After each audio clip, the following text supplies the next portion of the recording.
The Chaser Report is recorded on Gadigal land. Striving for mediocrity in a world of excellence. This is the Chaser Report. Hello and welcome to the Chaser Report with Dom and Charles. I'm Dom. Charles, you're in a unspecified location. I'm looking at you on Zoom at the moment in some sort of rural, idyllic location. Oh, yeah. I'm down in Currarong, which is on the New South Wales south coast, and I'm looking out. There's a whole lot of annoying lorikeets and wildlife. I can hear birds actually in the Yes. background. That's very annoying. And Have you got a shotty? a what? A shotgun. Yeah, of course, yeah. There's one in the Yeah, good, garage, right. yeah. So have you been forced to move there? There's lots to talk about today. Have you been forced to move there by the crippling economic conditions? It's rising interest rates, yeah, that's right. I've had to Yeah, move. they went up again today. I've had to move to my fourth investment property. You poor fucker. We're going to Poor cut fucker. down and only have 4 investment properties from now on. How will you cope? We'll find out in just a moment. Okay, so, yeah, interest rates moving up today in defiance of the predictions. All the news reports seem to just be a bit indignant, as though the Reserve Bank should not form its own view on these things. But the Greens immediately said Jim Chalmers should overrule Yes. what the Independent Reserve Bank Board wants to do because the economic pain cause. Charles, since when does the Reserve Bank have to think about the economic pain that its decisions cause individuals? What a stupid idea that is. Well, I can tell you one person who doesn't have to think about the pain that the Reserve Bank causes, which is Philip Lowe, who is on $900,000 a year and gets discount mortgage rates as part of his salary package at the Reserve Bank. Yeah, Yeah. that's right. Using, what was it? Oh, yes, taxpayers' money, I would have thought, is what's used. And when he borrows a house, we're buying it for him and he gets to pay it back for less. Yes. Just because he's been so kind as to be a public service banker rather than going into the private sector. And so, you know when you've got some sort of mega discount at the pub or something like that, it's happy hour, right? And you go, Yeah, it is happy It'll hour. be my round. It's happy hour. That's what Philip Lowe's doing with interest rates. He's going, look, Yeah. put another 0.25%. Doesn't really matter. It doesn't really affect me. I'll just, extra beer, whatever. Whatever. Yep, absolutely. Good on you, Philip. That's Yeah. absolutely fine. That power may well be stripped from him in due course. Which has, what will the point of him be when there's, how there's going to be a board that kind of governs the bank and then a separate Well, group yes. setting interest rates? We- Can he be made redundant at that point? No. And it's the report, we haven't talked about the report on the podcast yet. This is a report that was released a couple of weeks ago about the RBA. And essentially they pointed out that the RBA board has got it pretty wrong a lot of the times, especially in the last few years, right? Especially Philip Lowe keeps on sort of saying, interest rates will be low forever, and then they're not and stuff like that. Yeah. But no, there is an important role for the board in the new structure that has been proposed, right? So what they say is, why don't we actually get people who have some sort of expertise in the economy to do the interest rates part of the RBA, right? Right. Okay. So outsourcing, But then there are a whole lot, it to experts. Yes, but there are a whole lot of other things, and experts being, a broad definition, like people from the community, people who, actually have, for whom interest rates rising has an impact on their personal circumstances, Shit, that's a bit controversial. Yeah, workers, people who actually want to have good, reliable, safe jobs. Anyway. Such a Labor idea. Yes, but that part of the RBA, the sort of interest rates part, will be given to experts, and then the board, which Philip Lowe is the governor of, will have lots of responsibilities. He will have, there's like the office to manage, like the photocopying setup, the toner. Like, it's always very hard. Oh, that's a big job. Yes, making sure the there's toner. a lot of toner you use on those reports. Yes. There's a Christmas party to plan. Yes. Charles. Oh, absolutely, yes. And they always have their board meetings, don't they? Yes. On Melbourne Cup Day. They all go down to Melbourne, just coincidentally, on Melbourne Cup Day. That's so ethical, isn't it? That'll take a bit of planning. Yeah, no, exactly. To book all those tickets There's on lots Melbourne of- Cup Day. It gets very busy on Qantas. Yeah, and on look, Cup Day. I think also, phone calls to answer, emails to reply to. Like, there's lots of stuff that Philip Loken and the board can be getting on with while the experts deal with it. I mean, it is true that there's very little other function that the RBA does other than interest rates. Like, you know, there is an argument to say perhaps, you know, you could just hire an office manager on, say, I don't know, 70 or 80 grand a year rather than 900 grand a year. But, you know, I'm sure they'll figure that out. You know, you can't tell me ChatGPT couldn't do it. Yeah. Couldn't ChatGPT just go, what are the macroeconomic conditions? Okay, here's what the interest rate should be. It'd probably get it wrong a lot of the time. But very confident. Would that be any different from the current settings? Well, the ChatGPT is always very confident, even when it's completely wrong, right? So it would be exactly like Philip Lowe. Of course. Yes. Yeah. I think that's a very good idea. Yeah. Very good. I've solved that. Now, there's a lot of other news to get into today, Charles. Where do we start? It's been a bumper sort of pre-budget week here as the government softens us up for whatever's coming. Well, I mean, should we do the JobSeeker thing, or is that just too painful? For our younger listeners? No. So this is the issue where people on JobSeeker, aka the dole, but they've renamed it to try and make it even more kind of draconian. You're supposed to be seeking a job. That's why it's not a dole, it's JobSeeker. Yes. $40 a day to live on. Yes, that's right. That's a lot of money. Well, exactly. I mean, I think the problem that main, you know, and why people on JobSeeker are complaining so much is dealing with, you know, where to invest that money. Like it's sort of like the problem of too much money to count. Yeah, it really is very tricky, isn't it? I mean, do you put it in shares or property? Yeah, that's right. It's always the age-old question, do you start a small business, a very small business? Well, I think it's one of those things. A micro business. What you do is you divide it up. Like the sensible, you know, if you go on to LinkedIn or something like that and you follow those wealth management gurus, it's always like, you know, 50% of your income should go into savings, 25% goes into shares, you know, 10% goes into expenses, and, you know, the other 5% goes into luxuries. You need a splurge amount. I mean, the Barefoot Investor will tell you this, Charles. You need a specific credit card, like Visa debit card. Haven't you seen everyone with these cards? Oh, yeah. It's the splurge card. Right. And what you do is you get a special ING card for it. That's what he recommends. And you 20 cents a week. You'd be allowed to blow on whatever you want just to feel good. Just a little bit of cream. Yes. Just a little bit of cream just to make it all worthwhile, eh? And I think, you know, like if you save 50% of your income, that's like $20 a day. Yeah. Then you know, and you limit yourself to only spending, say, 10% on expenses, which is, I think, the sort of that's what you're supposed to do. That's a whole $4 a day to spend on things like food and accommodation. I think that works. Or almost a coffee. Yeah, I mean, current prices. Look, if you want to be avocado toast about it, sure, Dom. Like, but I don't think, you know, people who are on JobSeeker should be, you know, drinking coffee or eating food. I mean, I think it's a bit ridiculous. There's nothing wrong. There's nothing wrong with plain rice and tomato sauce. That's what we used to have. Exactly. At uni when we were, you know, a bit skint. Yes. It's got all the nutrients you need. Just rice and tomato sauce. Absolutely. Well, I remember but Charles, some have suggested. Well, I was just going to recall that we once tried. Did you ever try the Guinness and bananas diet? No. So we had this friend. How did you afford a Guinness, you poshos? We had a friend who was a chemist, was studying science at university, who claimed that Guinness and a diet exclusively of Guinness and bananas would be sufficient to contains all the nutrients required to continue your life. And a few of us went on. I think Craig did it. Several of us tried it. And I can tell you, it is... Isn't that inspiring? Even then, he hated waste. Yes. He hated waste even then, bless him.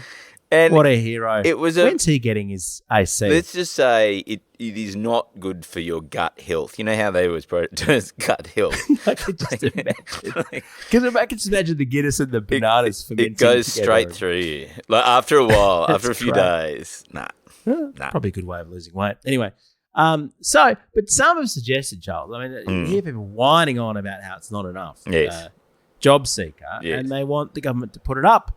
the government, and there was this graphic doing the rounds. People were sharing it. ABC News produced it. It came out on Friday, which showed the massive, massive size of the stage 3 tax cuts. Yes. And that increasing job seeker profoundly much would be only a small proportion, maybe a third or a quarter or something like that, of the massive amount of the stage 3 tax cuts, and seem to imply in a very editorially, almost commentary way, Charles, that the government should drop the stage 3 tax cuts and put up JobSeeker. No. The problem with that, though, that will embolden the unemployed to think that they don't need jobs. Yes, if they got $80 a day, where would the incentive be to do anything? If you're not scrounging around for food, then you have time to start organising, and next thing you know, it's the revolution. Like, we don't want that. No one wants that. Like, what would that do to property prices? Oh, exactly. But Dom, the government has listened to the people wanting JobSeeker. I don't know whether you saw today, but they've actually listened. Bloody Labor with their bleeding hearts, Charles. So the report said, let's raise JobSeeker from $40 a day to $70 a day. That was the proposal. And the government said yes. They said yes. They said yes. But like good improvisers, they didn't say... They didn't say no, right? Right. But they didn't. They said yes and yes and they said yes and it will only be for old people. Oh. So you know how most people on JobSeeker are really young. This is very clever, Charles. Because if you think of who's got the assets in our society, it's the young people. Yes, it's definitely the old people are destitute. I mean, just compare. Look, if you look at your grandma's phone or your mum's phone or your dad's phone, you just go, they obviously don't have any money because they don't have the latest tech. They probably got an Android. Yeah. Yes, exactly. Whereas all the young people, they're walking around with the latest technology. They clearly can afford everything. So $70 a day. I mean, it's just a question of what brand of caviar you order, isn't it, at that point? Oh, yeah, I know, exactly. Like it's sort of silly money, isn't it? But you know the good news, though, Charles, is that when the old people get, is it 55 plus? 55 plus. Yeah. You got to be 55 when plus. They spend their special extra old person money. Yes. A tiny little droplet of it will trickle down. It will trickle down. It will, because they'll be buying adult diapers, because I think you go incontinent around the age of 55 or something like that. Around 55, yeah. And that's what I've got it scheduled for. All the adult diaper sales will boost the economy such that young people can get... There'll be a surge in demand for checkout operators selling adult diapers to all the new rich over $55 recipients. What I like about that analogy, Charles, is that it actually involves we. Yes. It actually involves trickle. For too long, trickle down has been something that was sort of an illustration rather than involving actual fluids. Yes. And when you say checkout operators, what you actually mean is not checkout operators. No. You mean the one person now who supervises the self-checkout machines and makes sure people don't shoplift. Because we've replaced 10 jobs with one with that. Yeah, the person whose job it is to be yelled at by everyone who gets frustrated. The person whose job is clearly to just make sure that other people don't have jobs. None of the medical advice contained in the Chaser Report should legally be considered medical advice. The Chaser Report. Why have they done this? Did any economists, any experts say, look, you better make sure that you only limit it to old people? Okay, so just to get, unfortunately, a little bit serious and maybe a little bit factful for a second. There was one of the Jim Chalmers pointed out this morning on ABC Radio that the actual report of experts that, looked at the JobSeeker and said, in fairness, everyone should get an extra boost in their JobSeeker. But they did actually identify that the most vulnerable people are women over the age of 55 who are getting JobSeeker. Right, okay. They actually are the sort of most economically distressed out of anyone. And so they've put into a framework where they're going, actually, if you look at the evidence, if we can't do everything, this is actually probably not a bad... Well, if you're going to apply data, but this also means, Charles, the thing I like about this policy is not just about economic sense and survival, but think of the social benefits. You'll force young people to visit grandma with this, won't you? To borrow money. To get some of those spare dollars. Yep. To be bought like a chocolate bicky or something. so that they can survive. When they can't make rent, in any given week, they'll go to grandma, get a few extra bucks out of her largesse.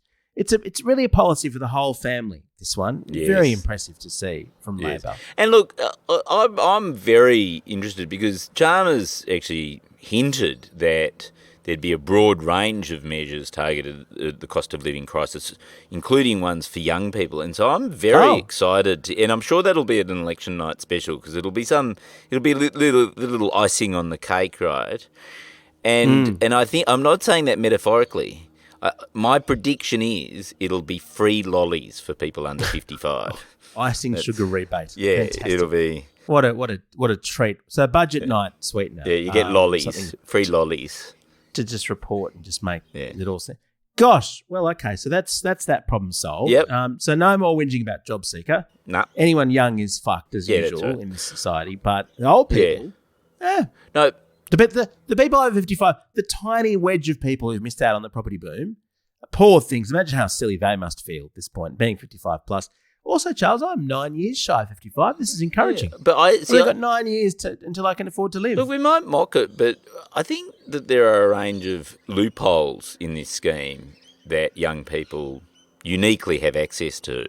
I think the most obvious one is they've got good phones, they've got fancy phones, they can download FaceApp, use the aging filter, make themselves look over 55. Brilliant. ... Brilliant. Cashy. And also they can charge to set up the phones. Yes. For the 55 pluses so that they can access these services online. Yes, that's right. That'd be worth a charge. Do you think we'll see people using, that filter which makes you look younger? Do you think people are going to go, oh shit, I don't want to look younger, especially over 55s. I don't want to look as though I'm 45 because miss out on all the that's all the finished. benefits. No, there'll be none of that. Like, None of that anymore. So the budget comes out a week from, I think it's Tuesday. Yeah. By the time you hear this, it'll be a week away. And what other delights are there? We'll talk about the vaping policy some other time. That's just come through. Money for anti-smoking measures we know about. What else are they planning? They're planning anything big in nation building and visionary. Maybe affordable housing. I saw something about, are they building like 30 more affordable houses, 30 or 40 maybe? Well, I think it's a promise to have a plan to build 30 houses. Yeah. Oh, that's good. You wouldn't want to jump in. You'd need an inquiry first, wouldn't you?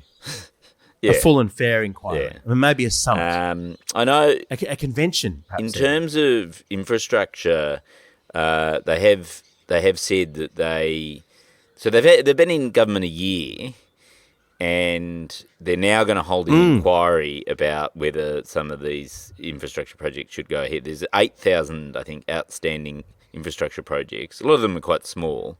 Oh, yes, I saw this. They've suddenly gone, they're trying to save money by by scrapping infrastructure projects. Right. So, I don't know, maybe I don't really have anything funny to say about that. I just noting that. I think no, this seems mistaken, Charles. This seems a huge mistake. Because I think there was a lot of car parks. You know what the error is here, Charles? They've fallen into a trap. You've hit on exactly the thing, Charles. That's exactly the issue. They've fallen into a terrible mistake here, which was that these were things that were announced by the former Morrison government, I imagine. Yes. That were never going to be built. Yes. There was never any intention to. This is just all stuff you say before an election and then don't do. Well, this is actually the point. The infrastructure minister was on the radio this morning saying none of these projects seem to have any funding attached to them. Like literally, he was going around announcing $50 million car parks, but not allocating any money to it. It was just like, well, I hope it happens. Well, I mean, Noel Pearson made the point yesterday that when rebutting Tony Abbott's intervention with the Voice debate, was the least surprising. Guess if he's for or against, Charles? I don't know if you saw the news. Well, he's the former Indigenous Affairs Minister. Like he must be very supportive. He probably supports former Indigenous Affairs Ministers having a voice. That would be. Yeah. Well, actually, that's what he's doing. He was upset because the committee didn't ask him to speak, so he went and spoke anyway. He was a no. Charles, he was a no on the plan. Yeah.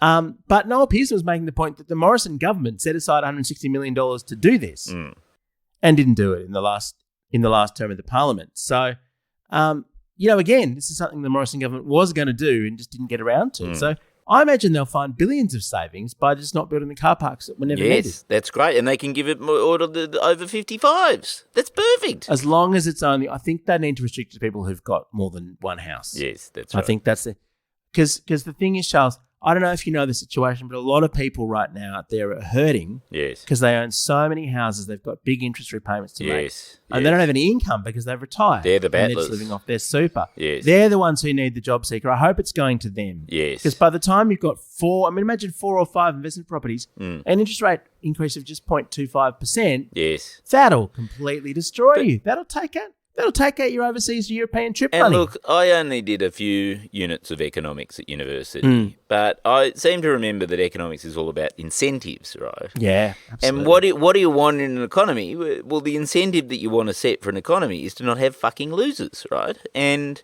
if you don't own 4 houses, you're a loser, right? So, like... You're not even trying in this economy. Exactly. So I think... Or you're young and it's impossible. Well, That's yeah. That seems like a reasonable excuse if you're below 55.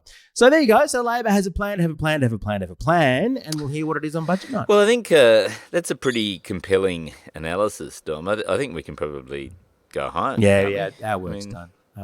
And also, aren't we supposed to be on sympathy strike with the writers in America at this point? I certainly didn't write anything in advance for this podcast. I think it's very clear. I was actually doing a negotiation today with a person who wanted me to write something, and I pointed out that our Writers Guild rates, so the Australian Writers Guild has a whole lot of television rates. Guess when they were negotiated, those rates, Dom? 1937. They were last agreed to in 2012. Guess how much for let's say you're going to write half an hour of narrative comedy in Australia, how much would you expect the broadcaster would pay for you for the streaming rights to that script? To half hour of fully produced TV, it probably costs, I don't know, $1 million a half hour to produce. That's easy. How much of that would go to the writer? Nothing, because streaming wasn't invented streaming in 2012. Incorrect, Dom.